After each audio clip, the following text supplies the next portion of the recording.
Hello students, आज हम एक बार फिर आपके सामने हैं नेक्स्ट चैप्टर लेकर के। नेक्स्ट चैप्टर है ट्राइंगल्स। ट्राइंगल से बहुत बच्चे परेशान रहते हैं, तो आज हम इसी के बारे में बात करेंगे। तो ट्राइंगल्स में सबसे पहले हम स्टार्ट करते हैं।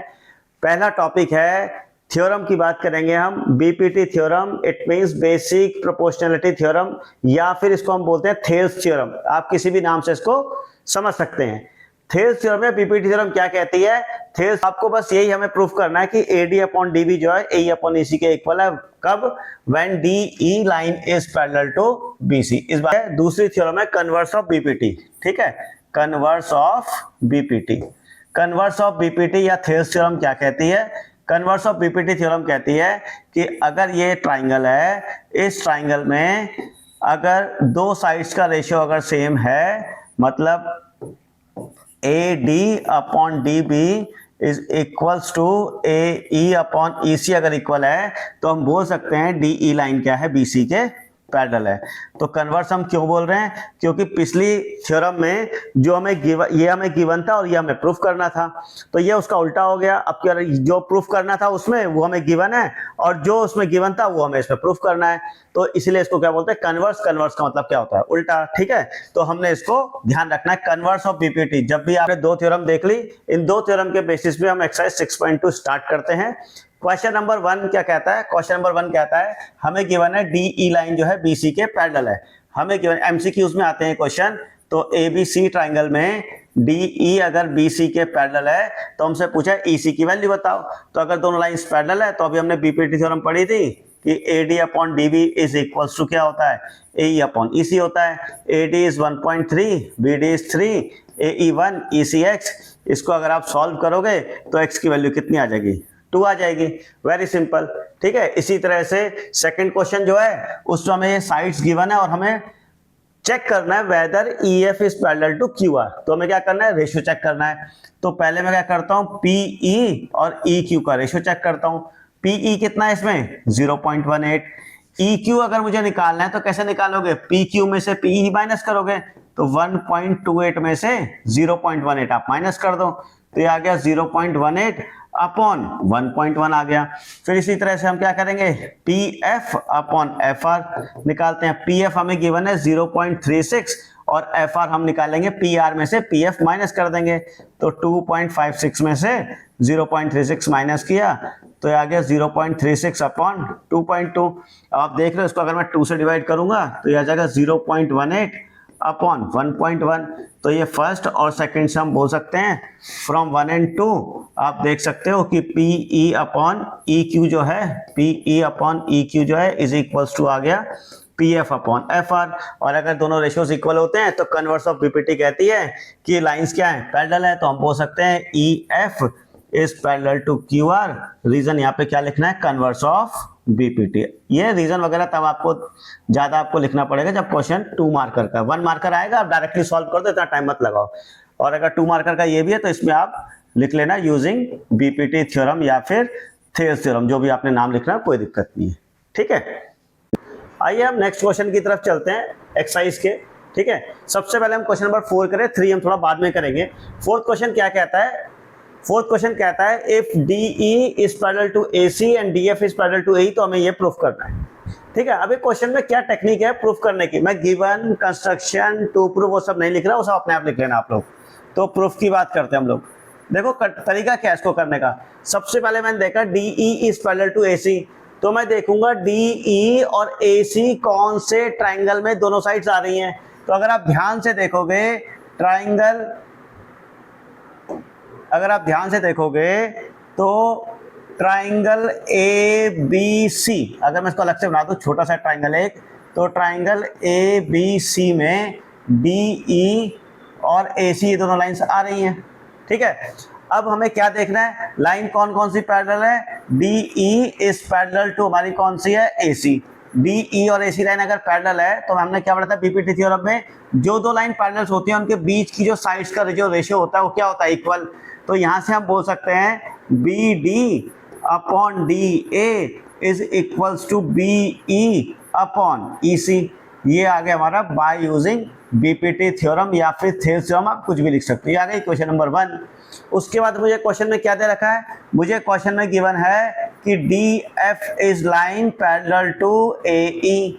अब ये कौन कौन से ट्रायंगल बन रहा है, अगर आप ध्यान से देखोगे डी एफ और ए ई, जो दो लाइंस पैरेलल आपको दे रखी होती है ना, तो हमेशा ये होता है कि जो बादल जो लाइन पैरेलल है ना, वो ट्रायंगल का बेस होता है। तो अगर आप फिर दोबारा ध्यान से अगर देखोगे तो ये ए हो गया, ये आपका ई हो गया और ये आपका बी हो गया, ठीक है। और यहाँ पर जो है डी एफ आपको लाइन जो दिख रही है, अब की बार ये दोनों लाइंस पैरेलल हैं। फिर दोबारा वही वाला कॉन्सेप्ट लगेंगे। अब ट्रायंगल कौन सा बना हमारा, अब की बार हमारा बना in triangle A B E, ठीक है। अब ये दो लाइंस अगर पैरेलल है, फिर दोबारा से B D upon D A, ये दो लाइन पैरेलल है। तो मैंने कहा था जो लाइन पैरेलल है तो इसके ऊपर वाली दोनों साइड और नीचे की दोनों साइड का रेशियो क्या होता है, इक्वल। तो यहाँ पे आ जाएगा B D upon D A is equals to B F upon F E using BPT theorem. ये आपके आ गए इक्वेशन नंबर 2। अब फ्रॉम 1 and 2, ठीक है, फ्रॉम इक्वेशन 1 and 2 आप लिख सकते हैं, फ्रॉम इक्वेशन 1 and 2 आप लिख सकते हैं, आपकी जब लेफ्ट साइड इक्वल है तो आपकी राइट साइड भी क्या हो जाएगी, इक्वल। आप चेक कर सकते हैं B D upon D A, B D upon D A दोनों की लेफ्ट इक्वल है, तो दोनों की राइट साइड जगह पर हम इक्वल लिखेंगे। तो मैंने पहले से यहाँ लिखा हुआ है कि ये जो B F upon F E जो है वो बी ई अपॉन ई सी के इक्वल हो गया। वेरी इजी, कुछ भी कोई दिक्कत वाली बात नहीं है, ठीक है। आपको बस बार बार ये ध्यान रखना है कौन सी दो साइड्स पैरेलल हैं। फिर दोबारा देखते हैं नेक्स्ट क्वेश्चन में, देखते हैं फिफ्थ क्वेश्चन में क्या है। डी ई और ओ क्यू पैरेलल दे रखा है आपको, ठीक है। मैं तो क्वेश्चन में देखता हूँ कौन सी दो लाइन पैरेलल है, ठीक है। और बहुत इंपॉर्टेंट क्वेश्चन है, बीपीटी थ्योरम के साथ आया था ये क्वेश्चन, ठीक है। तो अब मुझे क्वेश्चन दे रखा है कि डी ई पैरेलल है किसके, ओ क्यू के। अब डी ई और ओ क्यू, मैंने आपको क्या कहा था, जो बाद में जो साइड लिखी होती है वो ट्रायंगल का बेस होता है, जिस ट्रायंगल के ऊपर हम बीपीटी अप्लाई कर रहे हैं। तो ओ क्यू के ऊपर कौन सा ट्रायंगल है, ओ क्यू के ऊपर ट्रायंगल बन रहा है पी क्यू ओ। अगर आप ध्यान से देखोगे तो ये ट्रायंगल ऐसे बन रहा है, ये ऐसे और ये ऐसे, पी क्यू ओ, और यहाँ पे क्या है ई डी। देखो ई डी और क्यू ओ लाइन क्या दे रखी है मुझे, पैरेलल दे रखी है। तो ट्रायंगल कौन सा बन गया मेरा, ट्रायंगल बना पी क्यू ओ। इसमें दो लाइंस पैरेलल हैं। फिर दोबारा वही बात आ गई हमारी, P E upon E Q, ये दो लाइन पैरेलल है, ये वाली और ये लाइन पैरेलल। तो इसके ऊपर की दोनों साइड और नीचे की दोनों साइड का रेशियो क्या होगा, इक्वल होगा। तो ये आ गया P D upon D O. Reason क्या आ गया, बीपीटी थ्योरम या फिर थेल्स थ्योरम, ठीक है। फिर आगे कौन सी दो साइड है, डीएफ और ओआर पैरेलल है। जब डीएफ और ओआर पैरेलल है तो वीडियो पॉज करो, बताओ कौन सा ट्रायंगल होगा, ठीक है, देख के चेक करो। तो आपका जो ट्रायंगल बनेगा, मैंने क्या बोला, ओ आर, तो ओ आर के ऊपर कौन सा ट्रायंगल बन रहा है, ओ आर के ऊपर ट्रायंगल बन रहा है जिसमें डी एफ लाइन भी आएगी, वो कौन सा बन रहा है, पी ओ आर। तो ट्रायंगल आ गया पी ओ आर। तो डी एफ और ओ आर अगर पैरेलल है, फिर आपको ये बताया जो दो लाइन पैरेलल होती हैं उसकी ऊपर की दोनों साइड और नीचे की ये जो दो साइड्स हैं, ठीक है, इनका रेशियो क्या होता है, इक्वल। तो कौन कौन से, डी एफ के ऊपर कौन सी साइड है, एक तरफ है पी डी और दूसरी तरफ है कौन सी, पी एफ। और इसके नीचे की कौन साइड है, डी से नीचे कौन साइड है, डी ओ, और एफ से नीचे कौन साइड है, उस वाली साइड में एफ आर। ये इक्वल आ गया, ये भी आ गया आपका बीपीटी के अकॉर्डिंग इक्वेशन नंबर 2। फिर दोबारा से from equation 1 and 2, from equation 1 and 2 आप चेक करोगे कि इसका P D upon D A और ये पी डी अपॉन डी अगर इक्वल है तो पी अपॉन ई क्यू और P F upon F R क्या हो जाएगा, इक्वल। तो हम बोल सकते हैं P E upon E Q is equals to P F upon F R. Diagram में देखो ये कहाँ पे दिख रहा है, पी ई हो गई ये वाली साइड, ई क्यू ये, पी एफ ये वाला हो गया, एफ आर इक्वल ये हो गया। अब ये हमारा आ गया, लेकिन ये तो हमें प्रूफ ही नहीं करना। हमें प्रूफ क्या करना है, हमें प्रूफ करना है E F parallel to Q R. आप ध्यान से देखो इस ट्राइंगल में जो ओरिजिनल ट्राइंगल है पी क्यू आर है और यहाँ पर आ गया ई एफ। अगर इन दोनों साइड का रेशियो अगर सेम आ गया तो हमने क्या पढ़ा था कि लाइंस क्या हो जाती हैं, पैरेलल। तो इस स्टेप के बाद आपको यहाँ पर ये लिखना है और रीजन क्या आएगा, आपने क्या रीजन यूज किया, कन्वर्स ऑफ बीपीटी। हमने आपको कहा था अगर लाइंस अगर पैरेलल हैं और साइड्स का रेशियो लिखना है तो बीपीटी थ्योरम, लेकिन अगर साइड्स का प्रोपोर्शन इक्वल दे रखा है तो लाइंस क्या हो जाती है, पैरेलल। बहुत इजी है, कोई दिक्कत वाली बात नहीं है। चैप्टर का हवा बना रखा है लोगों ने कि ट्रायंगल बहुत हार्ड होता है, कुछ हार्ड नहीं होता। ध्यान से बीपीटी थ्योरम के ऊपर ध्यान रखो, ठीक है। अब ये क्वेश्चन थोड़ा सा अलग है, थोड़ा सा इसमें कुछ कॉम्प्लिकेशन है, तो इसलिए इस क्वेश्चन को बाद में रखा हुआ है क्वेश्चन नंबर 3 को। इसमें हमें क्या दे रखा है, फिर दोबारा से हमें क्वेश्चन में दिया हुआ है L M and C B are parallel. L M is parallel to C B. अब ये कौन से दो ये जो दो साइड्स है कौन सा वाले ट्रायंगल में आ रहे हैं, तो दिख ही रहा है आपको, ये वाला ट्रायंगल और पूरा जो बड़ा ट्रायंगल है एबीसी उसमें आ रहा है। तो हमने लिया ट्रायंगल एबीसी। इस ट्रायंगल एबीसी में एलएम और बीसी भी पैरेलल है। अगर दो लाइंस पैरेलल है तो फिर आपको क्या ध्यान रखना है, इन दोनों साइड्स का रेशियो और इन दोनों साइड्स का रेशियो क्या होता है, इक्वल होता है। तो हम लिख देंगे A M upon M B equals to A L upon L C. Reason क्या है, रीजन तो हम बार बार लिख ही रहे हैं, बीपीटी थ्योरम। इक्वेशन नंबर 1 आ गई हमारी। फिर दूसरा कौन सा ट्रायंगल लेना है, क्वेश्चन में गिवन है कि L N is parallel to कितना है, सी डी। अगर एल एन और सी डी पैरेलल है तो कौन सा ट्रायंगल लेंगे, ये एल एन और ये सी डी लाइन पैरेलल है तो ट्रायंगल कौन सा लेंगे हम, ये वाला ट्रायंगल लेना है हमें, नीचे वाला जो ट्रायंगल दिख रहा है ए सी डी। हमने ए सी डी ले लिया। फिर दोबारा वही बात आ गई, जो दो लाइंस पैरेलल होती हैं इस लाइन के ऊपर कौन कौन साइड है, ए एल और इस तरफ ए एन, इस तरफ एल सी और इस तरफ एन डी। तो यहाँ पे हम लिख देंगे A L upon L C equals to A N upon A D. Reason क्या आ गया, सेम ही रीजन आ गया ऊपर जो लिखा था बीपीटी थ्योरम, ठीक है ना, ये आ गया बीपीटी थ्योरम, यही वाला रीजन आ गया। Equation number 2। फिर दोबारा हम क्या करेंगे, हम बार बार एक ही काम तो कर रहे हैं, फ्रॉम इक्वेशन 1 एंड 2 हमने दोनों साइड्स का रेशियो लिख लेना है, A M upon M B is, तो ये आना था A N upon A D. दोनों की ये साइड इक्वल आ गई तो A M upon M B और A N upon N D क्या आ गया, इक्वल आ गया। अब ये इक्वल आ गया। अब इसकी देखो जो न्यूमरेटर जो है वो तो दोनों का सेम है जो मुझे प्रूफ करना है, लेकिन डिनोमिनेटर जो है दोनों का क्या आ रहा है, अलग आ रहा है। कुछ गलती कर दी, ए एन अपॉन ए डी, तो यहाँ पे ए एन अपॉन, अच्छा सॉरी मैंने यहाँ पे गलती कर दी, यहाँ पे ए एन अपॉन लिखना था एन डी, ए एन अपॉन एन डी लिखना था, तो वही गलती यहाँ पर भी हो गई। तो यहाँ पर भी ए एन अपॉन हमें क्या लिखना है, एन डी, ठीक है। अब दोनों का न्यूमरेटर सेम आ गया लेकिन दोनों का डिनोमिनेटर क्या रहा है, सेम। अब हमें क्या करना है, जो चीज हमें चाहिए वो चीज अगर यहाँ पे लिखी हुई है, न्यूमरेटर लिखा हुआ है, न्यूमरेटर को गायब नहीं करना, मुझे गायब किसको करना है, डिनोमिनेटर को। तो जिसको गायब करना है ना आपको, उसको आपको न्यूमरेटर बनाना है। तो मुझे इसको न्यूमरेटर अगर बनाना है और इसको भी न्यूमरेटर बनाना है तो मैं दोनों तरफ रेसिप्रोकल कर दूंगा। तो मैंने कर दिया M B upon A M is equals to N D upon A N. ये आपको स्पेशल ध्यान रखना है, क्वेश्चन अलग है। जो चीज आपको गायब करनी है वो कहाँ रखना है, न्यूमरेटर में रखना है। उसके बाद क्या करना है, दोनों साइड आप क्या करो, 1 ऐड कर दो, इसमें भी आप जो है 1 ऐड कर दो और इसमें भी आप 1 ऐड कर दो। तो इक्वालिटी का जो रूल है वो मेंटेन रहेगा। मैथ्स में दोनों साइड आपने 1 ऐड कर दिया।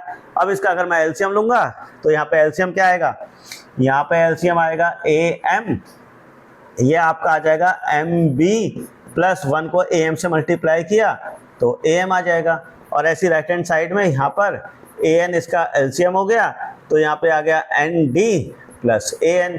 अभी अगर आप देखोगे डायग्राम में देखो, M B plus A M क्या हो गया, एम बी ये रहा और ए एम ये रहा, इन दोनों को अगर ऐड करोगे तो क्या बनेगा, ए बी बन जाएगा।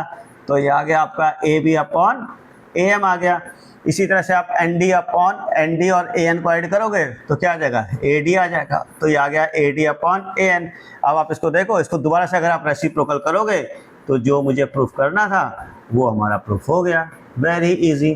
थोड़ा सा अलग था क्योंकि इसमें एक्चुअली करना क्या था, इसमें अगर आप ध्यान से क्वेश्चन को देखोगे तो क्वेश्चन में क्या हो रहा था, A M upon M B वाला रेशो ना यूज होकर के A M upon A B वाला यूज हो रहा था। तो कभी ट्राइंगल में एक छोटी साइड और एक बड़ी साइड का अगर यूज हो रहा है तो आपको क्वेश्चन को ऐसे ही करना है, +1 करके यूज करना है, ठीक है। अगर ये दोनों साइड यूज हो रही है +1 की जरूरत नहीं है, एक छोटी एक बड़ी साइड हो रही है +1 का यूज करना, आपको इस बात का ध्यान रखना है। तो हम चलते हैं नेक्स्ट क्वेश्चन की तरफ। तो हमारा नेक्स्ट क्वेश्चन जो है वो है क्वेश्चन नंबर 9। क्वेश्चन नंबर 9 में लिखा हुआ है कि ए बी सी डी एक ट्रेपीजियम है। इस ट्रेपीजियम में क्या होता है, एक पेयर जो होता है उसका क्या कहते हैं, साइड्स का वो क्या होता है, पैरेलल होता है। वो हमें गिवन है ए बी और डी सी क्या है, पैरेलल। और हमें ये प्रूफ करना है A upon B O is equals to C O upon D O. इसके लिए हमें क्या करना है, हमने कंस्ट्रक्शन करी है कि जो ई एफ लाइन जो है, ये जो लाइन है मैंने पैरेलल ड्रॉ कर दी किसके, डीसी के। ई एफ पैरेलल ड्रॉ कर दी किसके, डीसी के। चलिए क्वेश्चन को आगे करते हैं।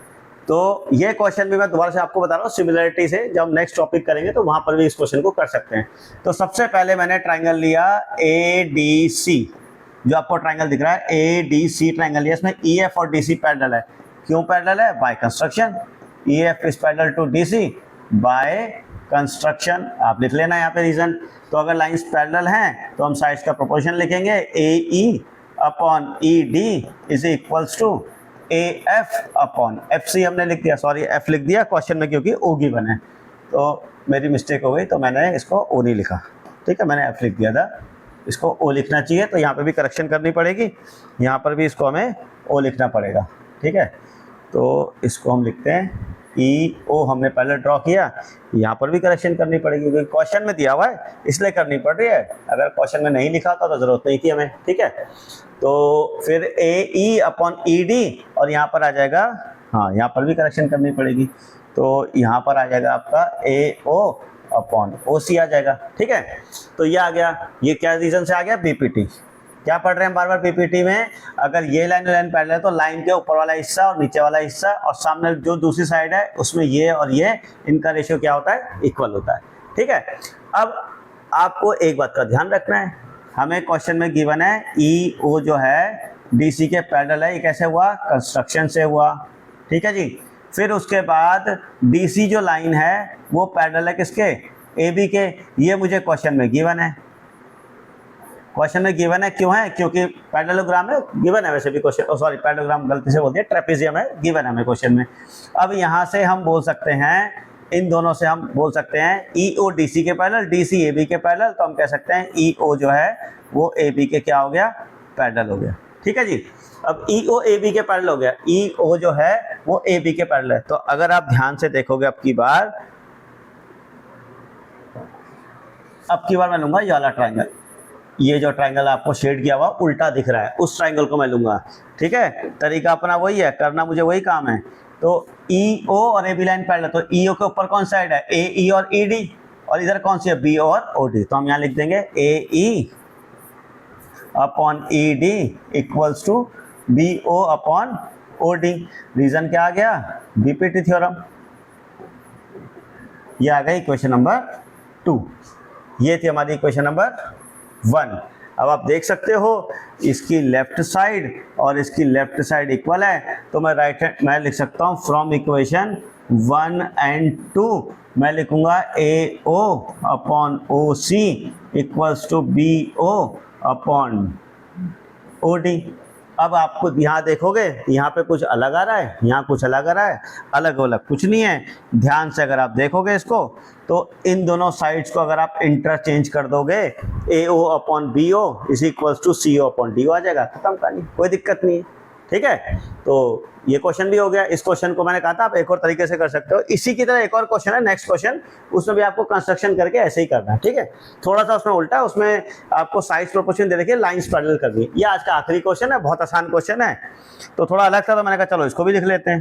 तो इस क्वेश्चन में क्या है कि हमें प्रूफ करना है, ये क्वेश्चन में गिवन है कि डी मिड पॉइंट से अगर एक लाइन पैरेलल जा रही है जो बेस के पैरेलल है, तो सामने वाली साइड को भी क्या करते हो, इक्वल पार्ट में डिवाइड करती है। तो हमें प्रूफ करना है ए ई और ई सी दोनों क्या है, इक्वल। तो कैसे करेंगे प्रूफ इसको हम, ठीक है, बहुत आसान क्वेश्चन है।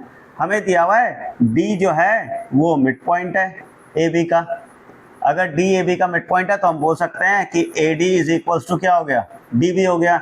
तो मैं लिख सकता हूँ कि A D upon D B, चलो इतना ही रन देते हैं अभी तो उसको, ठीक है। उसके बाद हमें क्वेश्चन में गिवन है कि ट्राइंगल ए बी सी में D E is line parallel to B C. तो हमने क्या सीखा, ये दो लाइन अगर पैरेलल है तो ए डी और डी बी का रेशियो और ए ई और ई सी का रेशियो क्या होगा, इक्वल होगा। तो हमने लिखा A D upon D B is equals to A E upon E C using BPT theorem, ठीक है जी, ये हमने यूज कर लिया।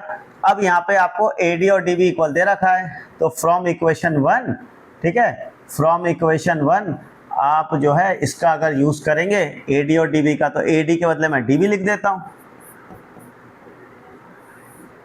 ए डी के बदले मैं डी बी लिख देता हूँ। तो ए डी और डी बी कैंसिल आउट हो गया, तो इससे क्या आ गया, 1 आ गया। ए ई इज इक्वल्स टू क्या आ गया, ई सी। यही हमें प्रूफ करना था कि सामने वाले साइड को क्या करता है, बाचत करता है। बहुत आसान क्वेश्चन थे, कोई दिक्कत नहीं, आप इनकी प्रैक्टिस कीजिए, कोई प्रॉब्लम नहीं आएगी आपको। अब जो नेक्स्ट एक्सरसाइज है हम नेक्स्ट वीडियो में कवर करेंगे। Thank you students. अगर वीडियो आपको अच्छी लगे तो लाइक शेयर